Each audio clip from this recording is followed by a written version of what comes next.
It has now been 17 days since President Donald Trump froze foreign aid to African countries, aid that was essential for supporting people living with HIV/AIDS. This freeze means that over 1.4 million Ugandans who rely on treatment could face severe consequences, including drug shortages and a lack of healthcare professionals to provide the necessary care.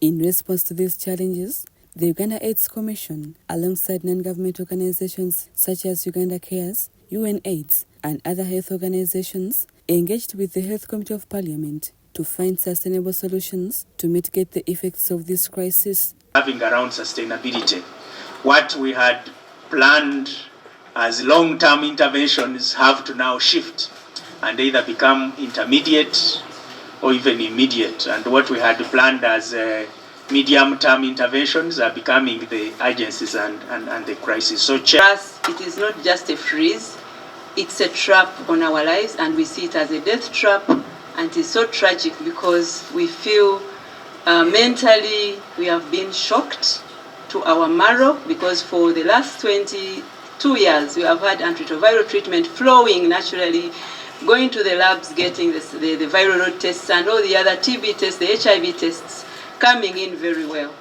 But with the freeze, we see a disruption in treatment. The Uganda AIDS Commission highlighted that while significant global progress has been made in the fight against HIV/AIDS through government and civil society efforts, the burden of the disease remains high in Uganda. The HIV prevalence is coming down, currently averaging at 5.1, but still higher amongst women than men.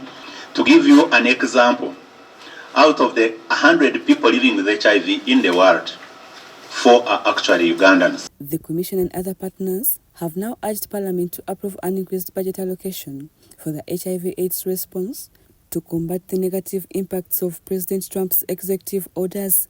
The budget process is happening now, and we are looking forward to see how much more our health committee, our HIV committee, includes more resources for the health budget, so that we are able to meet the systemic challenges and gaps which have been there all this time, but also which are created and worsened by the USG government. Countries have been working on their sustainability plans. We want to appreciate UAC for taking lead in working on the sustainability roadmap. But as CSOs, we are saying it is time that is actually fast-tracked and presented soonest. The freeze on foreign aid has also led to the closure of several HIV clinics across the country. With this, members of Parliament raised concerns about the rising stigma faced by individuals living with HIV. The prevention of AIDS, all the prevention programs, including advertisement and all that, came to a bit of a relaxation after when cases started going down. And I think that is where, as a country, we went a bit wrong. We grew up listening to advertisements here and then, billboards about AIDS everywhere within the city.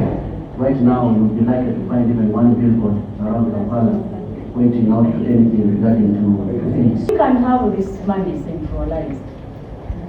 The 40 billion already that we have, and if we can increase it only 0.5%, we are going to collect about 200 billion annually under mainstreaming. And we are looking for about 300 billion to cater for PEPFAR money that has been coming. We already have the 40. If we only increase to 0.5, we are going to get about 200 billion. The Ministry of Health, which has been involved in this engagement, reassured stakeholders that significant efforts are underway to address the various concerns. It is worth noting that in 2017, President Museveni launched a fast-track initiative aimed at ending AIDS by 2030. However, with the recent freeze on foreign aid, the question remains, can Uganda still achieve this ambitious goal? Rebecca Nantongo, Susan Inabukude, UBC News. Federal funding was relatively low.